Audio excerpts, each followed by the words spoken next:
3 მილიონი დოლარი თვეში. ეს არის ყველაზე მაღალ ანაზღაურებადი მწვრთნელის ხელფასი ფეხბურთში. ყველაზე შემოსავლიანი მწვრთნელების სია განახლდა. მოდი ერთად განვიხილოთ. მეხუთე ადგილი სტეფანო პიოლი, რომელიც კრისტიანო რონალდუს ალ-ნასრის მთავარი მწვრთნელია და წლიურად 15.5 მილიონ ევროს იღებს. მეოთხე პოზიცია მიკელ არტეტა, არსენალი აფასებს მის შრომას და წლიურად 18.7 მილიონ ევროს უხდის. მესამე ადგილი პეპ გვარდიოლა, მანჩესტერ სიტი მას წლიურად 25 მილიონ ევროს ურიცხავს.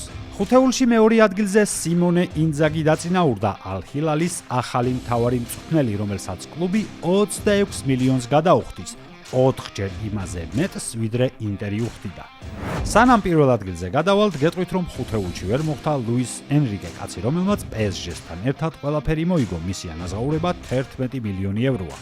რაც შეეხება ყველაზე მაღალ ანაზღაურებად მწვრთნელს, ამ პოზიციას კვლავ დიეგო სიმეონე იკავებს წლიური 34 მილიონი ევროთი. გასაგებია, რატომაც არ ჩქარობს ჩოლო დედაქალაქის დატოვებას. დააკომენტარე შენი აზრით, რომელ მწვრთნელს უხდიან ცოტას და რომელს ზედმეტს.